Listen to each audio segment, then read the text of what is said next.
Olá a todos, o meu nome é Caliel Alves, sou graduado em História pela Universidade do Estado da Bahia, UNEB.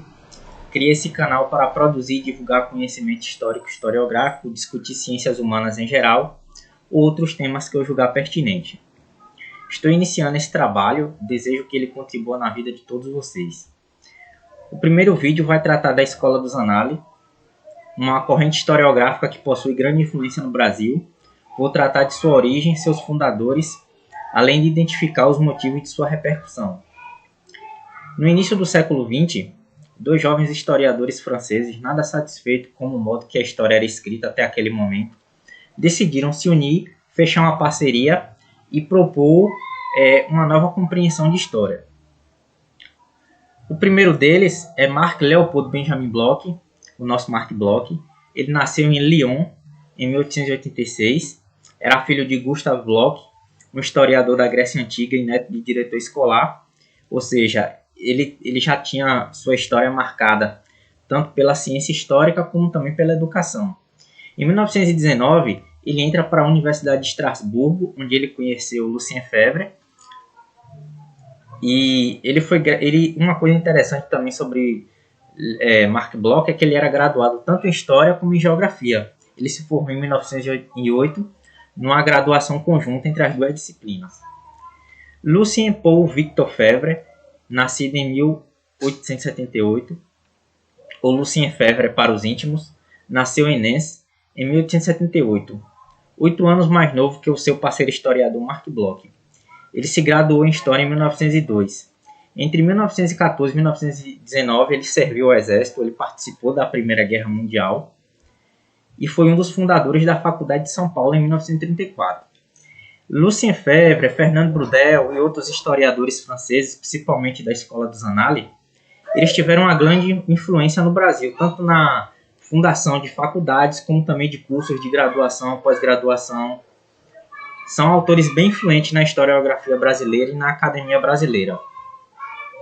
Ambos viveram em um ambiente onde inovações na filosofia e ciências sociais estavam modificando a forma como os intelectuais viam a nossa realidade.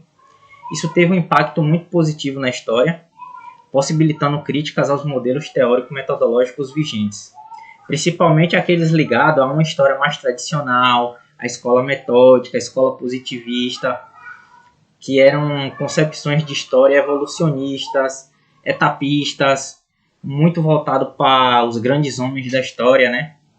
Era uma história muito masculinizada, muito voltada para a política. E um novo paradigma da história se abriu, né? Tanto para um como para o outro, como para todos os historiadores de ofício também. No livro escrito pelo historiador Peter Burke, intitulado A Escola dos Anales, 1929-1982, A Revolução Francesa da Historiografia, Peter Burke destaca que tanto Marc Bloch e Lucien Febvre foram influenciados pelas críticas do economista francês François Simeon. Abro aspas. Segundo ele, François Simeon, havia 3 ídolos que deveriam ser derrubados.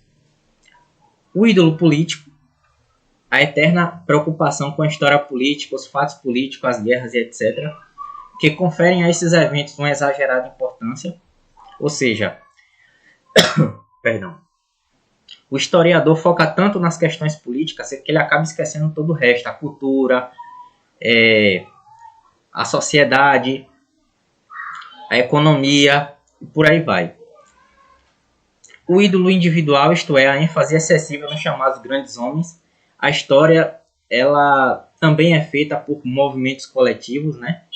Por grupos sociais, grupos étnicos, raciais. Então você não pode estabelecer que só um indivíduo realizou todos os eventos. E finalmente o ídolo cronológico, ou seja, o hábito de perder-se nos estudos das origens. Pessoal, só um aviso. Está gostando do vídeo até aqui? Se inscreva no canal, curta, comente e compartilhe para ajudar na divulgação. Seguindo.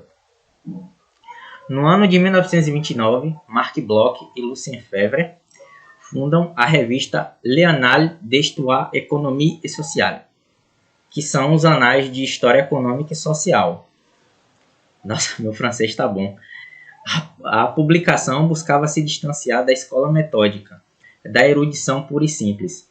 No livro As Escolas Históricas, de Guy Bourdet e Hervé Martin, eles descrevem os objetivos da revista publicada em seu primeiro editorial, abro aspas. Primeiro objetivo, eliminar o espírito de especialidade, promover a pluridisciplinaridade, favorecer a união das ciências humanas. Segundo objetivo, passar da fase dos debates teóricos, os das revistas de síntese, que eram mais voltadas para os historiadores metódicos, para a fase das realizações concretas, nomeadamente inquéritos coletivos no terreno da história contemporânea. Os historiadores buscaram construir um novo paradigma, que a história fosse mais interdisciplinar, focada nas estruturas sociais e buscasse novas fontes históricas para construir o seu discurso. Portanto, a escola dos Annales é mais uma postura científica que uma escola em si, uma tendência teórico-metodológica flexível e de longa duração, constituindo o que Peter Burke chamou de gerações. Então, para Peter Burke, a escola dos Annales é dividida em várias gerações.